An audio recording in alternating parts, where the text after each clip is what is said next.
Hello, thanks for joining me, astrologer Patrick Arundell, for your astrological overview for week commencing the 5th of May. This week is ablaze with the wonderful influence of the Sun combining with Jupiter. This is one of the traditional fortunate angles, and it does give us a kind of sense that things can turn out well. But, of course, like with everything in astrology, or modern astrology, it's not about waiting to win the lottery, it's about what we do that counts.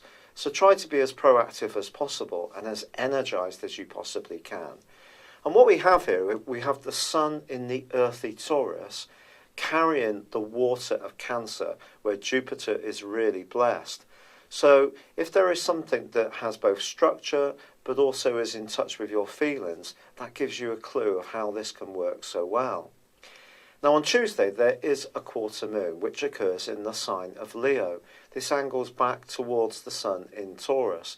The influence of this will be different for each zodiac sign, but generally the suggestion here is that if we're a little bit too carefree around finances and our resources, it might not be such a smart thing. We may also have somebody close to us who puts us under a little bit of emotional pressure in order to help them out, and that needs to be resisted. Wednesday sees Mercury move from Taurus into Gemini, of course, one of its two home zones. And really, Mercury is on fire here. It's going to help a much more cerebral, intellectual tone come into things. But ironically, by the end of this week, it is clashing with Neptune. So a certain amount of confusion around facts and figures is possible, despite the influence of Mercury in Gemini. So we need to all scrutinise information carefully to make sure that what we're being told is actually correct. Venus continues in the fiery sign of Aries, and if there is someone you like, it may see you taking the initiative and reaching out to them.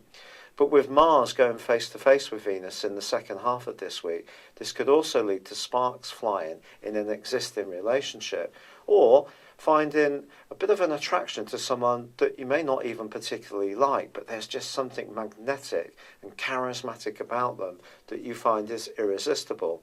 Let's hope someone finds you irresistible too.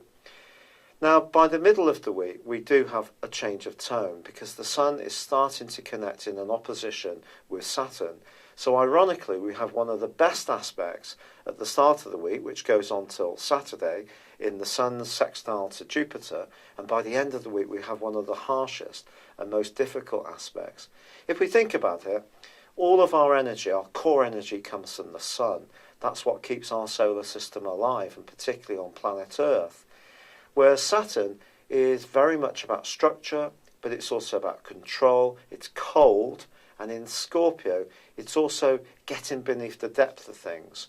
And there may be something that you don't want to change in your life, and may be preferring to stick with what you know, but there may be no option but to have some kind of alteration, but it may feel as if it's being squeezed upon you in a way which sees a reduction in the benefits in some kind of situation, whether it's a relationship, your finances, or you feel lower in energy and vitality. It's not a long-lasting influence, but it is one that puts the squeeze on the basic provenance that the Sun brings to us. So just be aware that there could be something of a downside as this week draws to a close, and the key is keeping it in perspective and seeing that the big picture is generally very positive. Thank you for joining me, good luck, and goodbye for now.